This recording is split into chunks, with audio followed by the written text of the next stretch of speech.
Hello everyone. So আমরা গেছিলাম কিন্তু দীঘা ট্রেনে করে। তো ট্রেনে করে চলে যাই হাওড়া, আর হাওড়া থেকে চলে যাই সাঁতরাগাছি। তো ট্রেনে যাবার মজাই আলাদা। আমরা ভেবেছিলাম পুরোটাই ট্রেনে যাব, বাট আমাদের বাসেও যেতে হয়। তো সাঁতরাগাছি থেকে আমরা বাস করে নিয়েছিলাম, শ্যামলী এসি বাসে আমরা চলে গেছিলাম আমাদের ডেস্টিনেশনে। তার আগে আমরা খেয়ে নিয়েছিলাম এই সুন্দর খাবারটা। এখানে ছিল ডাল মাখানি, আর ছিল রুমালি রুটি, আর ছিল মাশরুমের একটা সবজি। তো তারপরে আমরা ভোরের বেলায় পুরো সারা রাত বাসে যাবার পর আমরা ভোরবেলায় পৌঁছে যাই আমাদের ডেস্টিনেশন, যেটা ছিল তাজপুর।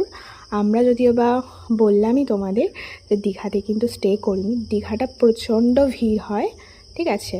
তো এই রুমে ছিলাম, আর এটা হচ্ছে সুন্দর একটা গ্রাম্য পরিবেশ আমার রুমে জাস্ট ফ্রন্টেই। দেখো কত সুন্দর, খুবই সুন্দর ছিল নাজারিয়াটা। তারপরে আমাদের দিয়ে দেয় বেডটি, ঠিক আছে। ঘুম তো হয়নি, তারপরে আমরা চা খেয়ে নিই। অ্যান্ড তারপরে অর্ডার দেওয়া হয়েছিল রুটি, একটা তরকারি, আর ছিল এখানে আন্ডা সেদ্ধ, আর ছিল স্যান্ডউইচ। সো এই সমস্ত কিছু তোমাকে অর্ডার দিলে ওরা তোমাকে মানে ঘরেই দিয়ে যাবে। তো সমস্ত কিছু খুব